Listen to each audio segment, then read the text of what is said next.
ఇప్పుడు ఇది తెలంగాణ రాష్ట్రానికి, కార్మిక వర్గానికి, రైతాంగానికి, వ్యవసాయ కూలీలకు తీవ్రమైన అన్యాయం జరిగింది. ఈ బడ్జెట్ కేవలం కార్పొరేట్లకు మాత్రమే అనుకూలంగా ఉంది. కేంద్రంలోని ఎన్డీఏ ప్రభుత్వం నరేంద్ర మోడీ గారు కార్పొరేట్లకు ఊడిగం చేసినారు. వాళ్ళ మెప్పు కోసమే ఈ యొక్క బడ్జెట్ ప్రవేశపెట్టింది.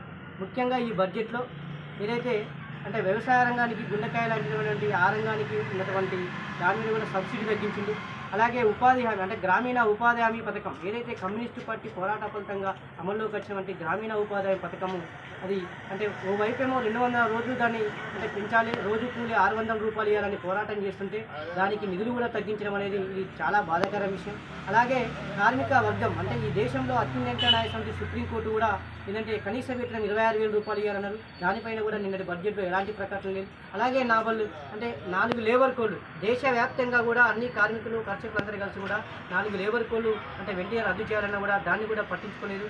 కేవలం ఎందుకంటే నిన్న ప్రవేశపెట్టినటువంటి నిర్మలా సీతారామన్ గారు అదానీలకు, అంబానీలకు మేలు చేసే విధంగా ఈ బడ్జెట్ ముఖ్యంగా విభజన హామీలు బయ్యారం ముక్కు ఫ్యాక్టరీ అన్నారు, దానికి కూడా నిధులు లేవు.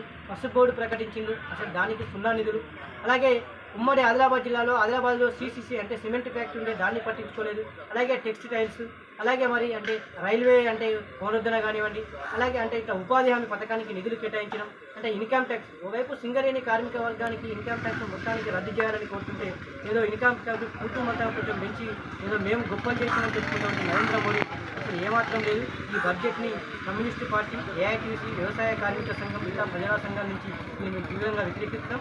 ఈ బడ్జెట్ని వెంటనే సవరించి అంటే ఈ బడ్జెట్లో ముఖ్యంగా తెలంగాణ రాష్ట్రానికి మొండి చేయండి. అసలు తెలంగాణ అన్న పదమే దీంట్లో ఉంచలేదు. ఎందుకంటే గిరిజన యూనివర్సిటీకి నిధులు కేటాయించలేదు. అట్లాగే విద్యా వ్యవస్థకు కేవలం ఎందుకంటే 10% నిధులు కేటాయించాలని ఓవైపు పోరాటాలు చేస్తుంటే ఇంకోవైపు కేవలం 2.5 అంటే నిధులు మాత్రమే కేటాయించి విద్యారంగాన్ని అంటే నూతన విద్యా విధానాన్ని అమలు చేయడానికి బీజేపీ, ఆర్ఎస్ఎస్ ఎంత ప్రయత్నం చేస్తున్నాయో దీన్ని బట్టి చూస్తే అర్థమైంది. ఇప్పటికైనా కూడా మరి ఈ బీజేపీ ప్రభుత్వం వెంటనే ఆ యొక్క బడ్జెట్ని సవరించి ఇది తెలంగాణ రాష్ట్రానికి అంటే పెద్దపీట వేయాలి. కేవలం ఎందుకంటే ఎన్డీఏ మిత్రపక్షాలు అలాగే ఈ యొక్క రాష్ట్రంలో అంటే ఈ యొక్క దేశంలో ఎందుకంటే బీహారు ఇటు ఆంధ్రప్రదేశ్కేమో అత్యధికంగా నిధులు కేటాయించి ఈ బడ్జెట్ను బీహారు, ఆంధ్రప్రదేశ్ అనుకూల బడ్జెట్గా, తెలంగాణ వ్యతిరేక బడ్జెట్గా మేము నిర్వహిస్తాం. ఇప్పటికైనా కూడా రాష్ట్ర ప్రభుత్వం వెంటనే స్పందించి అంటే కేంద్ర ప్రభుత్వంపై ఒత్తిడి తేవాలని అంటే రాష్ట్ర ప్రభుత్వం నుంచి కేంద్ర ప్రభుత్వంకు సుమారుగా 1,50,000 నిధులు కావాలని ప్రతిపాదనమైనప్పటికీ కూడా అంటే కేంద్ర ప్రభుత్వం పట్టించుకోలేదు. అలాగే అనేక అంటే అన్ని వర్గాల వారు కూడా అసంతృప్తిగా ఉన్నారు. కాబట్టి ఈ బడ్జెట్ని వెంటనే సవరించి కేంద్ర ప్రభుత్వం తెలంగాణ రాష్ట్రానికి పెద్దపీట వేయాలని ఏఐటీసీ పరంగా కేంద్ర ప్రభుత్వాన్ని డిమాండ్ చేస్తుంది.